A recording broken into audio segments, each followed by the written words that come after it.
saying this house and government should be dissolved. Because we have failed and we are cowards, let us not lie that we are not cowards. Mr. Speaker, what is leading this country right now are citizens' assemblies. Recently, there was a citizen assembly through the space of Twitter or X. It brought about over 1.2 million people to listen.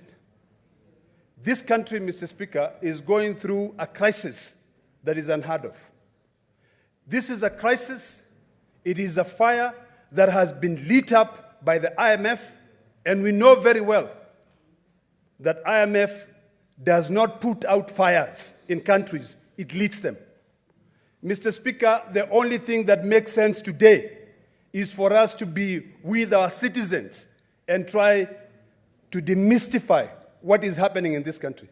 Mr. Speaker, my colleague has spoken here, Senator Omogeni, and he has pointed out the lack of respect to the rule of law by this parliament, because the National Assembly is part of this house, where the National Assembly is amending 3 pieces of legislation that are supposed to be considered by both houses, and nobody gives a hoot in hell about the consequences. This house sat, amended the Housing Act, proposed, by then it was a housing bill, and made sure that what was being put out there, that we are building houses for the poor, those houses cannot be sold. Now, through a miscellaneous amendment, or through the Finance Act, or the Finance Bill, the National Assembly comes in and removes that, because you don't care. Mr. Speaker, some of us are being bashed outside. I am personally being bashed outside because of miscommunication. Mr. Speaker, there was a conflict of interest bill which was brought into this house. That conflict of interest bill, my colleague and I, Senator Omogeni, sat down and looked at all the provisions that were being proposed in that conflict of interest bill, which was sponsored by the IMF and a corrupt Ethics and Anti-Corruption Commission of this country. Because, Mr. Speaker, there is no body which is corrupt more than ESCC. ESCC now wanted to be put in as the body that goes out there and look for conflict of interest instead of the body that goes out there and fight corruption. Mr. Speaker, very shortly, the conflict of interest bill was prepared. It was tabled on the National Assembly by the majority leader, Kimani Ichung'wah. And in that conflict of interest bill, it was proposing to amend the following acts which exist: the Leadership and Integrity Act, Ethics and Anti-Corruption Act, Anti-Corruption and Economic Crimes Act, Public Procurement and Asset Disposal Act. And Mr. Speaker, as part of those provisions that we amended in this house, and 80% of those amendments were actually brought by my colleague. He was attending court in Narok on that day, so I read on his behalf. The one which was really vexing, Mr. Speaker, and it is important that people know out there before they just come out and shout, was in the definition of a relative. And I want to read what the definition of a relative was. Mr. Speaker, before I even read what the definition of a relative was, that bill which was being brought here was being rushed hurriedly.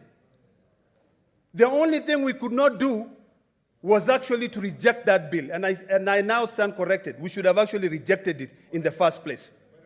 Mr. Speaker, the definition of a relative, and it is important that we read, was that it means a person who is related to a public officer by birth, marriage, common law, partnership, adoption, or affinity, and includes a public officer's father, mother, son, daughter, brother, sister, uncle, aunt, great aunt, great uncle, first cousin, nephew, niece, husband, father-in-law, mother-in-law, son-in-law, daughter-in-law, stepson, stepdaughter, stepbrother, stepsister, half-brother, half-sister, or who is the grandfather, or who is the grandmother, of the spouse or of the public officer. Mr. Speaker, why on earth should a relative of mine be punished because the citizen of this republic saw fit to put me in this house?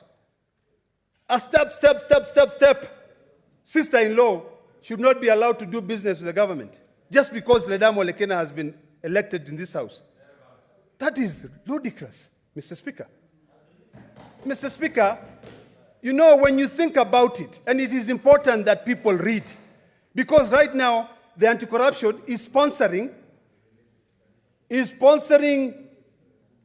articles in dailies to say we are being pushed out. And we know, Mr. Speaker, that the anti-corruption is the most corrupt body in this country. Most corrupt body in this country. Governors are swimming in wealth. They are buying properties. Cabinet secretaries are making billions, Mr. Speaker, on a monthly basis by taking bribes simply on issuing licenses. You issue a license and you are told, pay X amount of money. Mr. Speaker, let us call a spade a spade. We have failed as this country. Mr. Speaker, 3 a.m. in the morning, I couldn't sleep. I was asking myself, how powerful can a person be such that over 200 members of parliament who are elected by people to come and represent them cannot reason. They cannot use their medulla oblongata. They just go in as like sheep. They follow. They cannot ask, what are the consequences? What are the unintended consequences? Mr. Speaker, what am I going to be doing in this house? Today, I am mourning a young man from Narok County who was shot outside this parliament. This young man,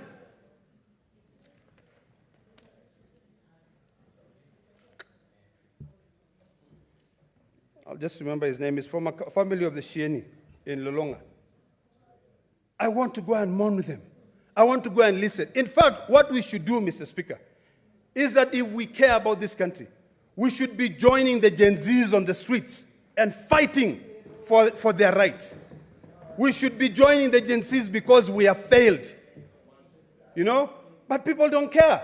We just want to line our own pockets. We just want to appear as if we are important. We are not important. Those people are the ones who have made us important, Mr. Speaker. Mr. Speaker, history has great men and women who non-violently walked across. Gandhi and his supporters worked for 240 days until they won. Mr. Speaker, in the US, Martin Luther King, the great march, they walked, and today we can see results. What stops us from doing that? We sit here and we lie to ourselves that we can be able to make a difference.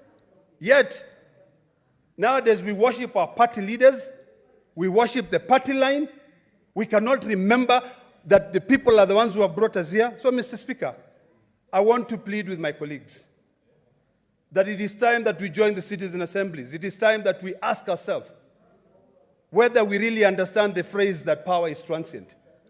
We are acting as if we will be in these seats forever, for the rest of our lives. What happened yesterday, Mr. Speaker, sir, should be a wake-up call to the citizens of this country.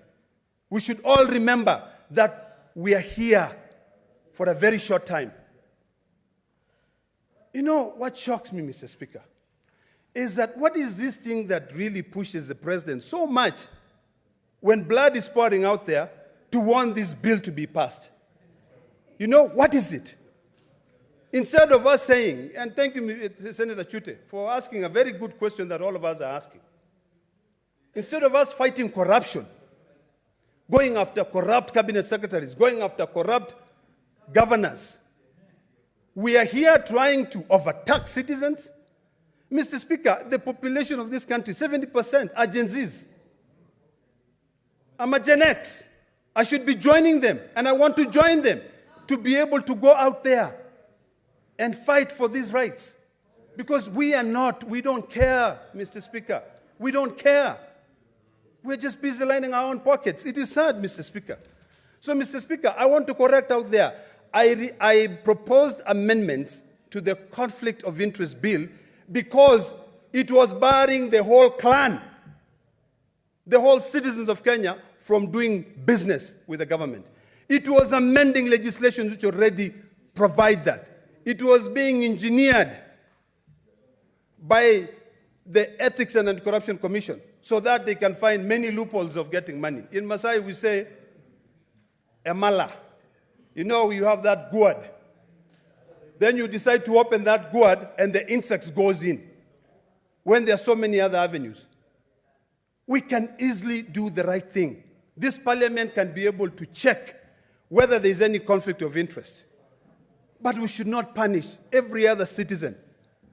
A step sister-in-law from doing business with the government. Yet, maybe they are doing business with government before I come. So, Mr. Speaker, as I conclude, the family of a young man, Erica Yunishini, my prayers are with you. The family of all the departed Gen Zs, your life will not go out in vain. Mr. Speaker, the statements which are being propelled out there to feed certain interests are further from the truth. These men and women yesterday, young men and women, were marching in the street to fight for their rights. Unarmed, Mr. Speaker. It is hard out there. So I want to beseech you, my colleagues here. This house is supposed to be a house of union. This house is supposed to be a house that brings sanity. Right now, even if we sit here and burn the midnight oil, there's nothing we can be able to do. Because we are being spoken to there, it gets into the left ear, and it pops out of the right ear. Maybe sometimes because we are enticed. Mr. Speaker, I plead with my